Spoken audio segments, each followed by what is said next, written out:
91 Donkey Lane is a magical apartment complex that contains immense power, but lacks intelligent inhabitants.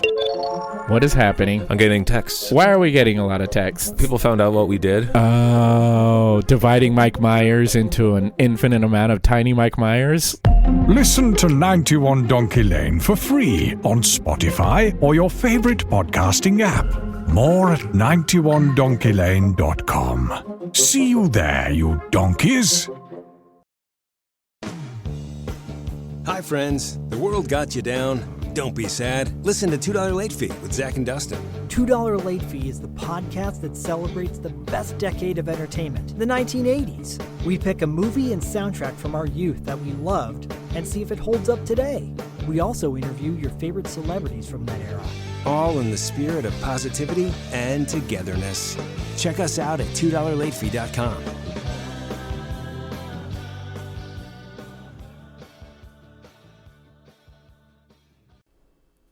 At Maximum Mediocrity, people say things like, I don't dress like this on the regular basis. This isn't my, pooping uniform. This is not fair.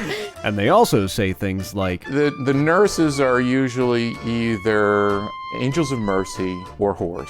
Every episode is a new experience where you get to know people that aren't famous but should be. Why did my facing Floyd Mayweather in the woods? My co-host Morgan and I track down the people you didn't know you needed to hear from. It's like hot sex in a mug. We are the Maximum Mediocrity Podcast, and we are on all major podcasting platforms. We'll be waiting for you.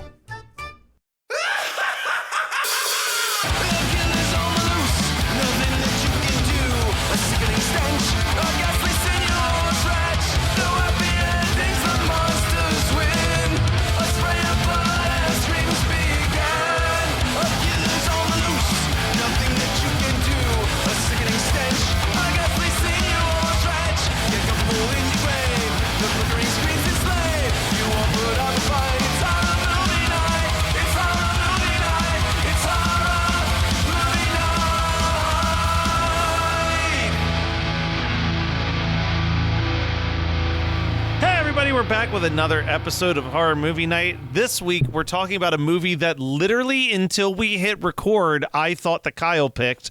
Night of the Scarecrow from 1995. A movie that made me say, Stephen Root's in this? Yeah. That was... Okay, so this had been on my... How the fuck does this movie exist? And I've never seen it streaming or anything like that for a while, and then I was like, oh, it's got an anniversary this year, so it's perfect for this year's marathon of anniversaries. And I have the first pick of October, so this is just too perfect for me to pass up. And then I went through the arduous task of finding a copy. And it was like, I'm keeping the copy that I found for us because this movie is not great, but it is so middle of the road, mid 90s. Yeah. I couldn't say no to it. So I watched the first kill. I got the torrent to download, and then I watched the first kill and I was like, hell yeah, this looks pretty competent. And then I saw Stephen Root and I'm like, I'm absolutely picking this for the show. Yeah. It's a great pick. It feels like it just really matches up with our moral compass. It fits what Horror Movie Night is about very well. The thing that's a bummer is that most of my notes aren't about the movie itself, but it's like constant updates about my feelings about the movie that all kind of hit a pinnacle when I realize something. So I just want to read these three notes in order, and you'll see where I get to it. But I started with writing, there's something a little off with this movie, and I don't know what it is. I don't know if it's the poor acting or the low budget, but it feels like this was a TV movie that got released into theaters. Then a ton of boobies started showing up, so it definitely wasn't a TV movie. Yeah. But then I wrote, this movie's got a wild pace. I don't dislike it, but I don't love it either. I don't know how to feel about this. And then I started doing research.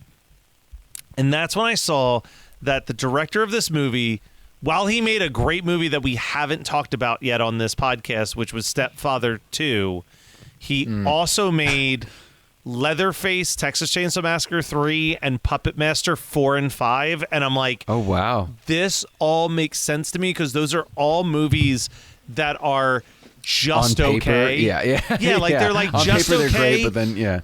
But as I'm watching them, I constantly feel like I should be loving it more than I actually love it because of the person that I am. Like that is 100. That is just this guy's lane. Yeah. Yeah.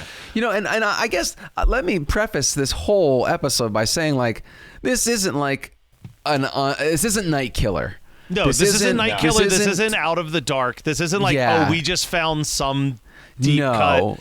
It's not great, but there are cool moments. Like Kyle behind him has this Scarecrow that I was obsessed with every time that this Scarecrow showed up. Yeah. And like, I mean, you talk about like a scarier looking Sam from Trick or Treat. Like you're talking about a really great, effective look, and oftentimes shot in this reverse POV. You know, it's like so this very, funny, it's like a like, very 90s, early aughts thing where you have this rig that is now facing the character on their shoulders. When he's like, getting shot by like, the police later on.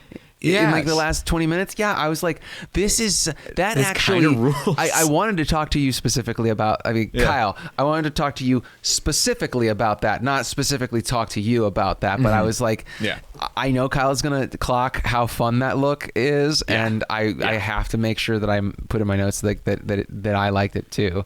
It is. There's a few different times that they do that. It's not always on a character. There's a few, and then they reverse it too, and it's a very like they reverse it to be a very giallo POV thing, but then when they spin it upon the character in which you are having this reverse POV of, which is probably not the right terminology, but you have this rig that is on the character so that you are following them along, and it happens a few times in this, mainly with our slasher character. It's really quirky and effective. It just gives you this idea of like, what does this character look like when they're chasing a victim? You know, like what does a slasher actually look like when they're chasing down somebody that they're gonna kill? And it's really fun. I've not seen that done all that often, though. I've seen it in like music videos and like other non-horror things, and I feel like it's really effective here. For being so wacky and quirky for a Scarecrow horror movie. I mean, like everything is just off. Everything feels just off to me too, and I really appreciated it. There's also like, and I will admit that I was very tired watching this last night, so I did watch it at like 1.25 speed instead of the normal speed. You're not missing anything. I don't think I'm missing anything, but I want to make sure that when I say this next part, that like if you guys didn't have this issue, I will say that it was because it was sped up. But there's a specific kill where there's a girl in a van and there's a strobe light going. Oh, it's such a weird spot. And like the strobe light, I understand is there trying to almost help hide the practical effects, but I couldn't understand what the fuck was happening because of the strobe light. Okay, like I was confused by it. Do we want to talk about that kill specifically now, or do we want to go through the plot synopsis and when we get to that? Let's go through the plot synopsis just because like I think we get a better understanding of what happened in that kill later on with a different kill. Yeah. But it is just like a giant like it is weird. There's so much that I liked that, because this isn't one of those things where I'm like, I wish I liked this. There's a lot that I liked. I felt like I should love it, and I don't. I don't think that you should have loved this movie. It is not. I mean, like on perfectly paper, middle of the road. Yeah, I just mean like on paper for like the look of the Scarecrow, the types of kills, like it checks a lot of boxes. Yeah, like that it's aren't in still this enough like for a era passing of grade. 90s that feels like a warm blanket for me. This yes, didn't, exactly. This. The same way that when we watched Crocodile, and I couldn't believe that was a 2000s movie because it felt like a mid 90s movie. This is a mid 90s movie that feels more like a 2000s movie. Yeah, it really does feel ahead of its time, which is funny to watch it. You know, like all these years later, or like 30 years later, and be like, I feel like we maybe aren't appreciating what was happening in this, which is. I don't know. Anyway, Kyle, I heard you crack something, and I'm cracking something too. And I wanted to tell you guys that I'm using my I can't tell if it's a pilgrim or a witch, like a you know how like witches, like the witch hat is supposed to actually be the brewer's hat, because women were the ones who brewed beer, and when the church came in and they were demonizing women in the olden days, the whole witches look is because they were the brewers. So I got this for $1. You didn't know that, Kyle? Yeah, I didn't know that either, actually. This is horror movie school. Yeah, it's horror movie fright school. Anyway, so horror movie day. Anyway, so but yeah, I got this for like $1 at an estate sale, and I never use it because it's such a pain in the ass to recycle bottles in my town that I just mostly get cans. But yeah, of course, this should surprise no one. I went with a Maple Warlock from Southern Tier Brewing Company. Gorgeous. Because it's October, I must drink a Warlock, but they're not making regular Warlock this year. They're only making Maple Warlock. So let's see how this is. I may hate it. And this is actually a Warlock heavy movie. There's a Warlock foundation in this movie. I bought this before watching the movie and learning the background, so it was a happy accident. That's amazing. Yeah. What about you, Kyle? I got Buried Bones. Oh, that's perfect. Berried, another Dudleytown Brewing beer, and it's a mixed berry fruited sour. Did you get which that? I already had the one over the weekend, and it was very nice. All right. Now, did you get that after watching the movie because you knew that there were buried bones in this? I did. Okay. That one I did. That's fine. Yeah. I'm just, it's equal parts. Good job, Kyle. Because it's really good with the context clues. We didn't luck out on it as much as it could have been. No, I knew that there was buried bones in this one, and it worked out well. Because there's plenty of fall beers we could have got, or Scarecrow, Yeah. Something with gourds, any of that. But no, we didn't. We didn't. But lay it on us, Scott. What do we got going on in Night of the Scarecrow? Not to be confused with Dark Knight. Yeah. Do not throw Dark Knight in there at all. Yeah, it was so hard to find photos for this that I actually had to make my own for our socials, because I usually just Google image search, but it's just like it was all coming up with Dark Knight of the Scarecrow. I'm like, no, wrong. Well, I also which it did teach me that there was a sequel to Dark Knight of the Scarecrow that came out in 2022. That seems awful. That sounds right up your alley. I learned that in this search. What were you saying, Matt? Well, I'm sorry. I was also gonna I had to laugh because, when I'm doing these, I'll sometimes have the Wikipedia up just to kind of like, if I get lost, I can kind of check that. Wikipedia is no help on this. Wikipedia is no help because the first paragraph is telling you the backstory that doesn't happen until 45 minutes into the movie. It's very true.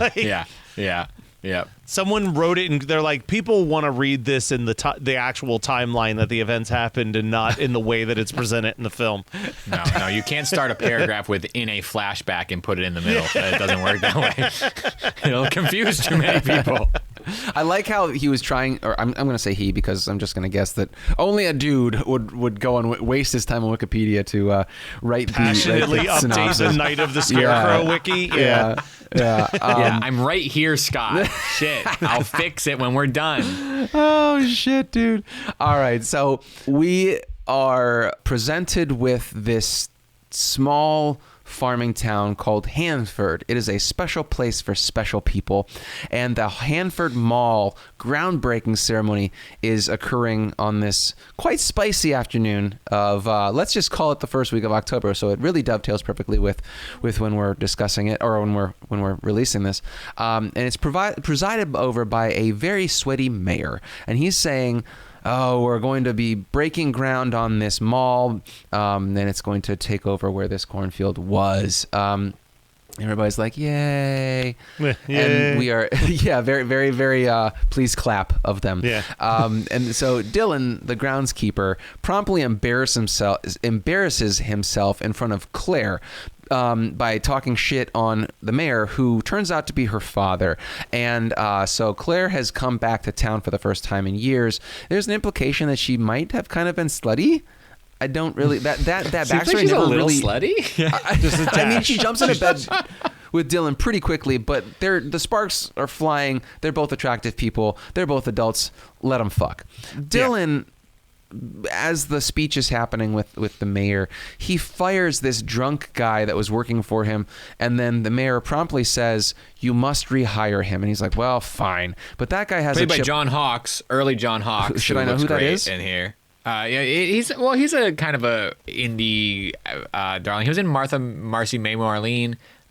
He was in Scary Movie. He had his moment, and I hope still does. He's a great actor. I'm sure that if I watched Scary Movie, I'd be like, "Oh, that guy." But like, that was a good 10 years after this. And I mean, maybe not 10 years, maybe 6. Different Scary Movie too.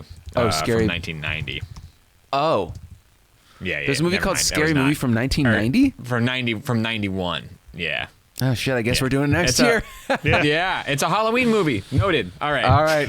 Kyle's ready for 2026. All right. So Dylan is invited to dinner at Claire's house and is promptly introduced to literally everyone who gets murdered later on in the movie.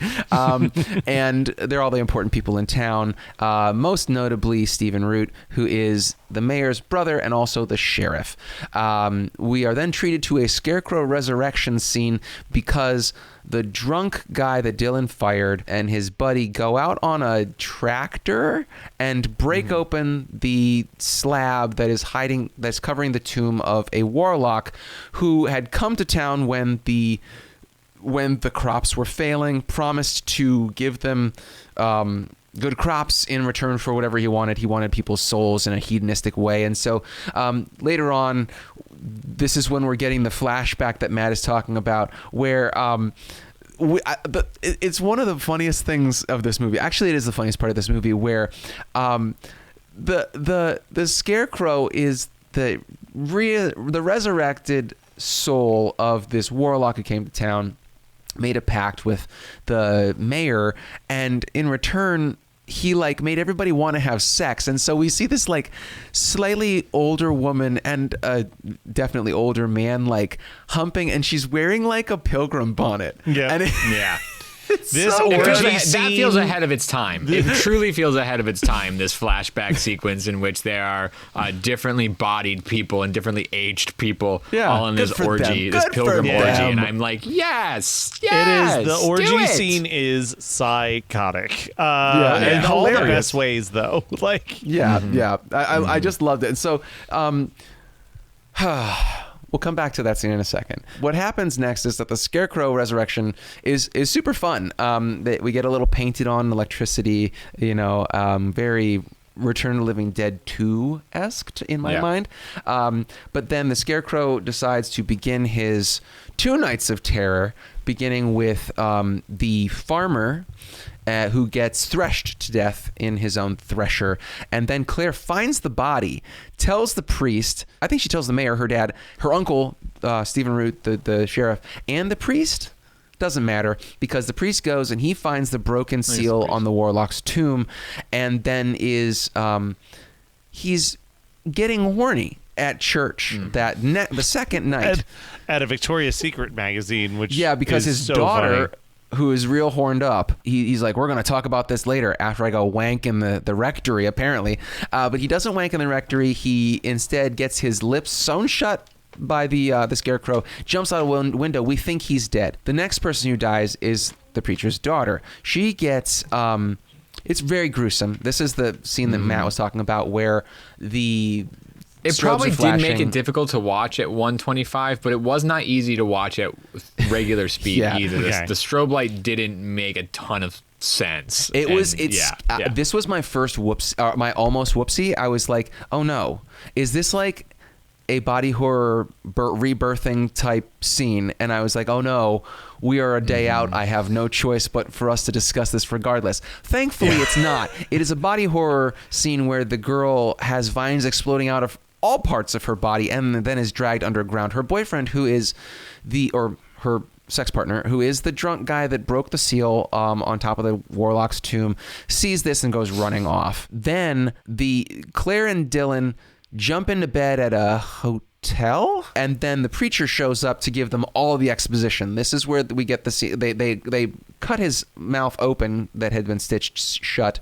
and he then goes on to tell them about this warlock that came to town. We get that insane flashback sex scene orgy. What happens is that the next morning after the orgy and past everybody grabbed the warlock, strung him up, turned him into a scarecrow, and then burned his body, buried the bones underneath the cross that is where the scarecrow was, blah, blah, blah. That's why he's out to find his spell book, and he's going to try and do some evil shit with it. Crazy thing for a scarecrow to do, to match these two things. They feel like two stories in different worlds that do not equal Scarecrow. Like the algebra seems off, but I'm still here for it, you know? Like I'm absolutely here for it. I think that it is I actually think it's the right equation. It's like one of those things where you read a word over and over again and it feels like it's wrong. Yeah. Like this is it doesn't feel like it should be this, but I'm very pleased. Yeah, and then so who else? Oh, the mayor gets killed next. Claire's dad. And this is where I feel like we get a better understanding of what the Scarecrow's powers. Yeah. Because he makes starts to explode out of him. Yeah, and that's a great kill. I mean, it is honestly like all these kills are way better than this movie. Pretty solid. Like, you would not think, looking at this terrible box art, not thinking about the fact this movie is basically fallen into obscurity. No one talks about this movie, and it's got really great kills. Again, it's not a great film, but it's got really good kills. Yeah, it does. There's a good amount of them too. It's not literally like everybody 1 and 2 gets murdered. Like, everybody gets it. Everybody gets it in the end. Yeah, really the preacher's wife gets her knitting needles to the face, and then the scarecrow, and she gets killed off screen. We see her body, and then the scarecrow, the preacher sees his wife's corpse, and then the scarecrow does something to him, which is off screen as well. He like gets, I don't know, something gets wrapped around his mouth. He gets attacked like 3 times. Yeah, throughout this movie poor too. bastard. Honestly, yeah. This is when a really weird thing happens. So Dylan and Claire are at the preacher's house, and the sheriff, so Stephen Root, comes and he blames Dylan for the murders of the priest, the priest's wife, and the mayor. So he puts him in the back of his patrol car, and then he's like, "Okay, Claire, I believe you. We need to find the spell book. I think that my brother said that it was upstairs in the attic." So they go upstairs in the attic, they find it. The scarecrow comes after everybody. You think that the sheriff is dead. So Claire, because he gets like blasted across the attic, the scarecrow comes after Claire. She takes the book, gets in she steals their first of 2 stolen cop cars with Dylan in the back. They get stopped by more cops, and those cops are like, "Get out of the fucking car!" And they're like, "You're not listening to us." And so, of course, these 2 cops get sickled to death by the rampaging scarecrow. They steal a second cop car for another car chase. They go to the grave. They steal the bones to try and destroy them. They get chased into a cornfield. They get a temporary help from the sheriff, who then gets a face full of straw like mini arrows, and so I think that he dies. But I would have been. I was waiting for like him coming back in like a post-credit scene. It was like it didn't happen. No, that is probably the weakest death of them all. Unfortunately, I politely disagree, because I loved that death so much that I used it for one of our social media images. I don't know if Matt's going to use it or not, but I hope he does. They get chased a bunch. The scarecrow loses an arm, loses a hand, eventually gets blown up inside a barn, and then he comes clamoring out, all charred up. He's about to do what he did to the preacher's daughter and to the mayor, to Claire, and then Dylan's like, "Well, there's this large piece of machinery that can smash stuff. I guess I'll just smash the bones." And we get an incredibly hilarious scarecrow explosion.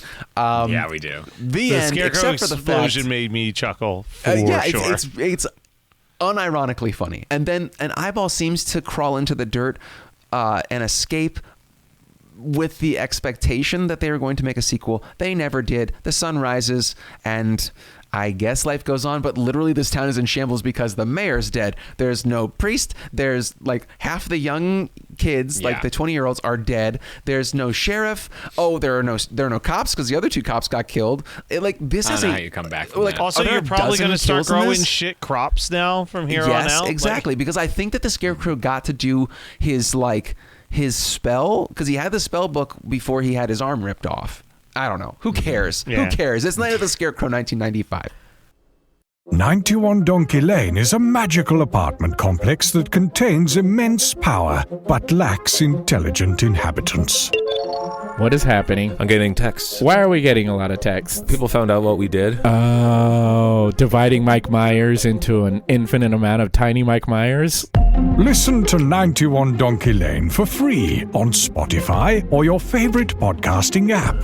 More at 91donkeylane.com. See you there, you donkeys.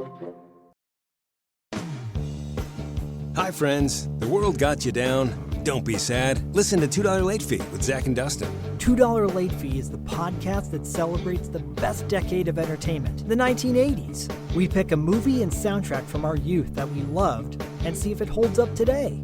We also interview your favorite celebrities from that era. All in the spirit of positivity and togetherness. Check us out at $2latefee.com.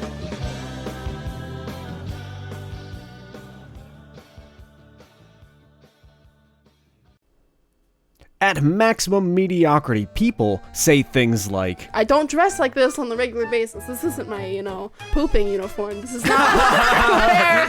And they also say things like, The nurses are usually either angels of mercy or whores. Every episode is a new experience where you get to know people that aren't famous but should be. Why did my facing Floyd Mayweather in the woods? My co-host Morgan and I track down the people you didn't know you needed to hear from. It's like hot sex in a mug. We are the Maximum Mediocrity Podcast, and we are on all major podcasting platforms. We'll be waiting for you. At Maximum Mediocrity, people say things like, I don't dress like this on the regular basis. This isn't my, pooping uniform. This is not.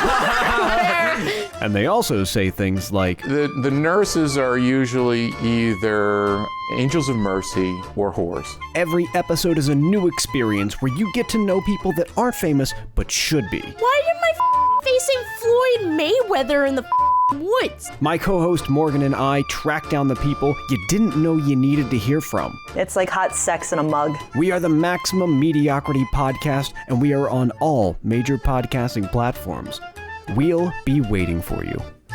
It's not a great movie. There's 2 lines of dialogue I wrote down, one of which is when the Scarecrow appears from a hay bale and goes, "Oh, hey there." And his one-liners, he has like 3, and I'm like, either have him talk a bunch or not at all, or because not at all. It's so middle of the road. Like, he gets 2 zingers, and then he just is like, "Where's my book?" It's not Freddy Krueger enough. No, it's not. It's not. So then you shouldn't go there at all. And then you don't have a final girl enough in our survivor girl. She goes, as she's going to light the Scarecrow the first time. Yeah, gonna light him up. She goes, "How about some fire, Scarecrow?" Yeah, that's not a zinger. It's not a thing. It's just you're just saying what you're doing. But all in all, I kind of feel the same way that we've all been dancing around. It's like, there's some really great stuff in this movie. Nobody really talks about it. There's a reason why nobody talks. Like, it's just like, I suppose there's a reason that nobody talks about it. And it's like, maybe it's just not enough. Maybe it's just not enough to talk about. But I feel like we talk about worse things more than what we've talked about here, So it's just interesting. It falls into a really strange category of things. But I didn't even know this existed. I think it's all of our first watches. And Jeff Burr is kind of an interesting horror filmmaker too. He's got a really wild filmography. Is he the director or the writer-director? I didn't director. know. Okay. Director. What else has he done that we might know? Leatherface 3.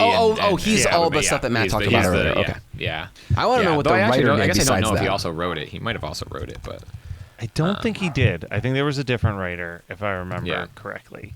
Scott, while he's looking to see if the writer did anything noteworthy, what would you watch as a double feature for this? Now, I have 2, so come back to me, but the one that I feel so strongly is, if we're going Night of the Scarecrow 1995, we got to go Scarecrow's 1988, because that movie, I wish that, when we start doing our re-rentals, we got to do Scarecrows. That movie is so underrated. It's so good. The kills are insane.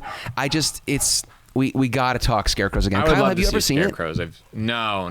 I've seen a bunch of other Scarecrow movies. It is the best of the Scarecrow movies, the in my 3 opinion. other Scarecrow movies now. And did I tell you guys that I was at Killer Video back in like April, I want to say, and they had that VHS event. Some guy was selling a copy of Scarecrows on VHS for $15, and I was like, oh, I'll come back and buy this. I want to take a walk around. And it was right before band practice, and I was in a hurry, and so I forgot to buy it, and somebody else bought it immediately behind me, and I was like, oh, it's my one regret. Why do I need a copy of Scarecrows on VHS?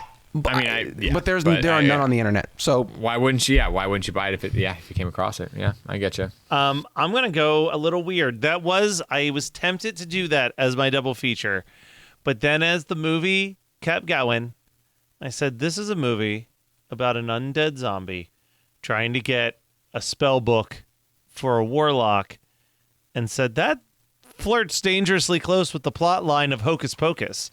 So that's going to be my double feature. That's not a bad double feature, actually. I love that for you, okay. Matt. I love that so much for you. I am going to go... I had 2, and I was kind of more of a toss-up more than like a 2 that I think... I'm going to go Deadly Blessing. Craven's Deadly Blessing. I think that works really nicely with this. Did you pick that for the show? I did. Yeah. I did. Yeah. And it's not a thought it was great you. movie, but I just like that sort of like rural, like this is what this earth is built upon sort of situation. Well, Scott, you said you had a second one, so I want to know what that is. And then I want to know what Scott's Kyle's second one was.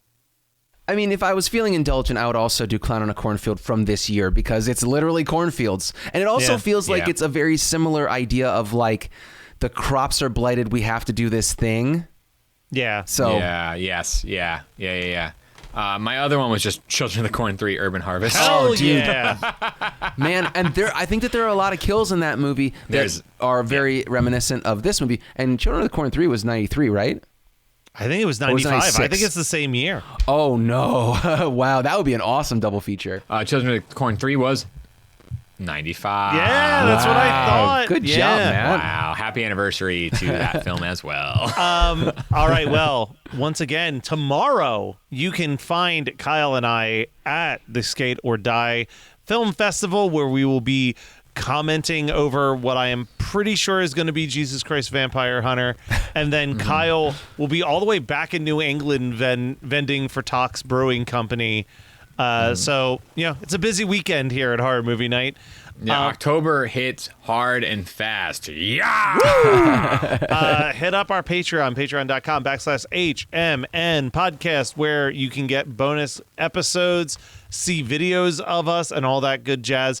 Email us at hmnpodcast@gmail.com to join our newsletter, and go to hmnpodcast.com or hmnpodcast.dashery to get our merch.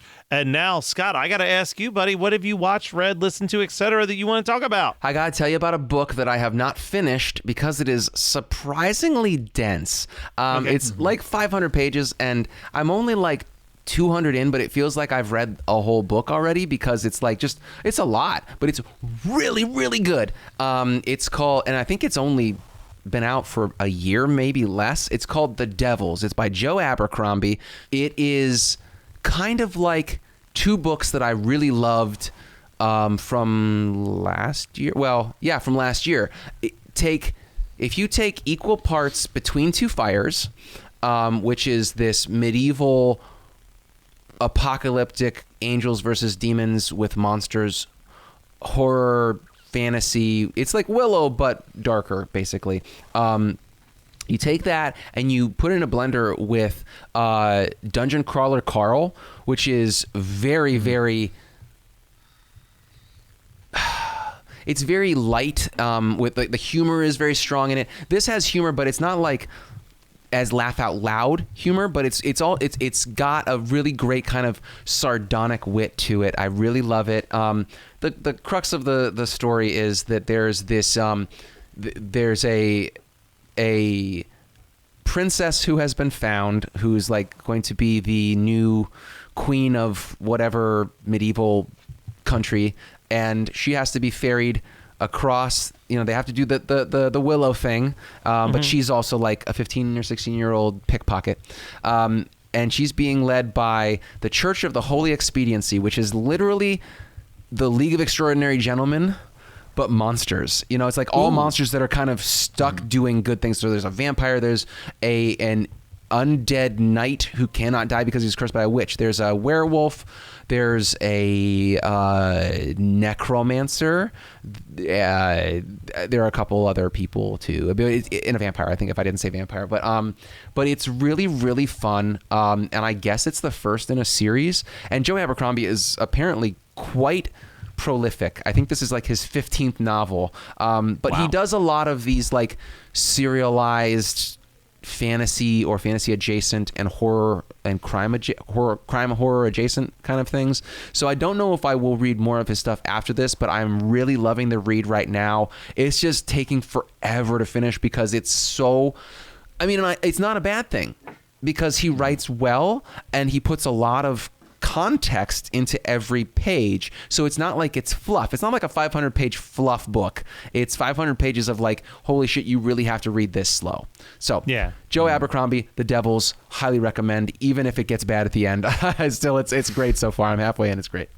All right. Nice.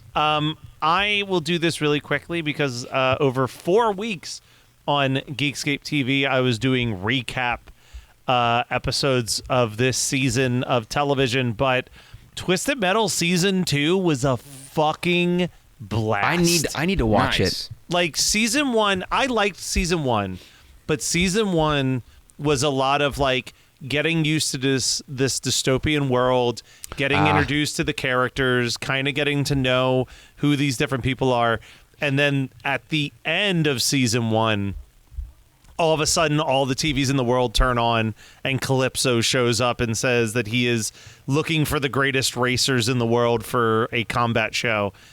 And then these 12 episodes are just vehicle fucking mayhem, but it is Can so I skip funny. the first season and just watch season 2? No, because I think you'll like there's a lot of like cool backstory there. So one of my favorite episodes of the whole show is in season 1, which like you're following all these different characters, and one of the characters you're following is Sweet Tooth, who's voiced by Will Arnett, who is so perfect at voicing that character.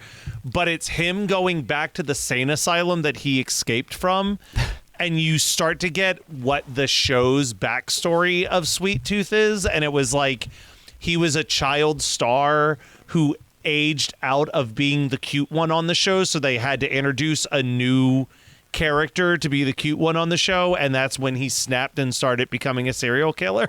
But like the way that they like tell that through flashbacks, you're just like, this is so fucking good. It's so funny and weird. There is a line in the second season that I keep bringing up to make fun of Barb, because Barb needs glasses. She doesn't have contacts, but she's very rarely wearing glasses, unless she absolutely has to, like driving or something. So there's an episode where they have to go undercover, and Anthony Mackie's character is given his secret identity and fake ID, and it looks like him, but he's got glasses. And he's like, no one's going to believe this. This guy has glasses. And they're like, we already thought of that. Here's some glasses. And he puts them on. He's like, oh, my God. And they're like, what? He's like, well, you know how the world's blurry all the time?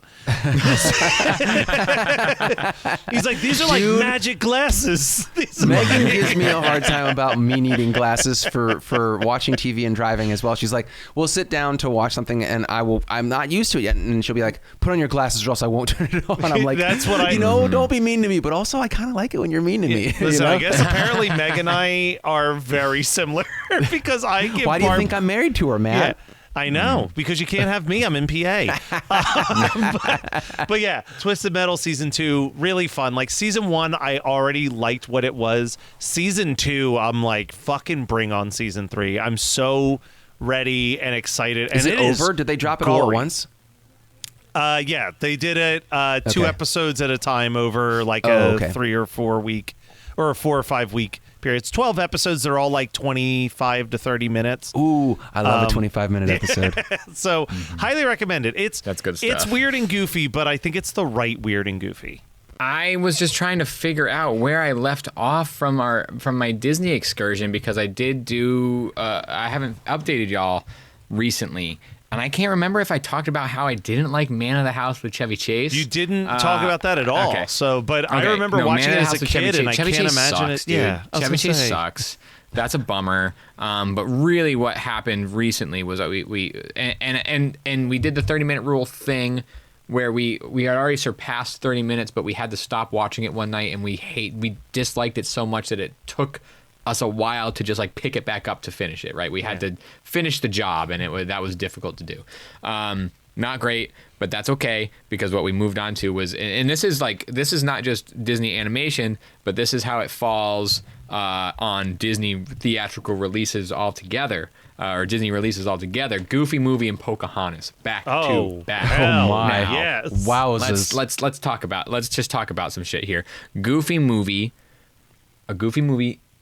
is really good. I did not have a lot of nostalgia for it. It was not in my repertoire as it was for some other people, and there had been there's been a resurgence. There's been a lot, and in the past 5 to 10 years, I should say, resurgence. There's been, some Powerline merch, and there's been some other things, and a lot more love for a Goofy Movie that I was not a part of. But upon watching it now as a dad, there's a lot going on in a Goofy Movie. And when a Disney movie, or really any family movie, brings a tear to your eye, it must mean a little bit of something. Yeah, Goofy Movie got me pretty good. So Pocahontas I still have some trouble with. I always thought it was kind of a boring movie. It's got some pacing issues for sure. It has some sure. pacing issues for sure. It also has some, I don't know, it's just something about white people in that movie that is a little troublesome. I don't know what it is. I can't quite put my finger on it. But all in all, I do think that some of that animation and a lot of the music is really quite spectacular. So I did enjoy watching it in that aspect. Like there are some really beautiful sequences in that movie. Story wise and rewritten history aside, which is hard to put aside, but there are really beautiful artistic sequences in that movie that held my attention a little bit more than in previous watches or in what I remember watching. And now we're just waiting on Operation Dumbo drop, so I will report back on what that looks like. I remember rewatching that recently, and you will probably make it about 30 minutes into it and then move on. But more than anything, I am going to go see the Toxic Avenger literally right after we hang up. So I'll report back on that. Please report back on that next week. That is it for this week. We're going to continue the October Halloween vibes with next week's pick, which I can't remember what it is, but I think it's mine. No, it's. But I bet it's spoopy. I think it's mine. It is yours.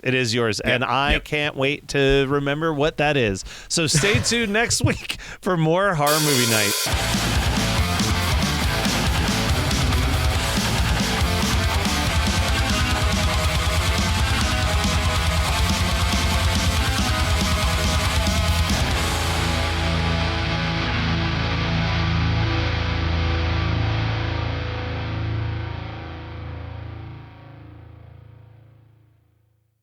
91 Donkey Lane is a magical apartment complex that contains immense power but lacks intelligent inhabitants.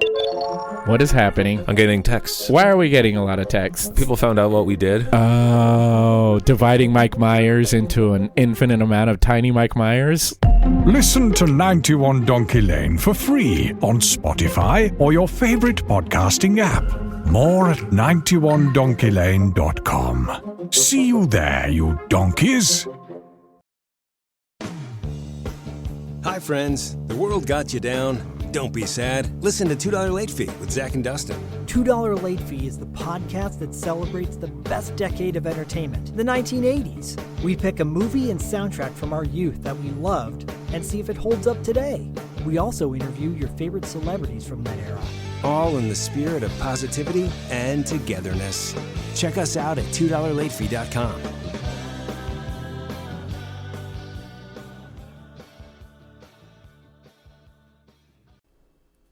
At Maximum Mediocrity, people say things like, I don't dress like this on the regular basis. This isn't my, pooping uniform. This is not what I wear. And they also say things like, The nurses are usually either angels of mercy or whores. Every episode is a new experience where you get to know people that aren't famous but should be. Why did my facing Floyd Mayweather in the woods? My co-host Morgan and I track down the people you didn't know you needed to hear from. It's like hot sex in a mug. We are the Maximum Mediocrity Podcast, and we are on all major podcasting platforms. We'll be waiting for you. You're listening to the Geekscape Network.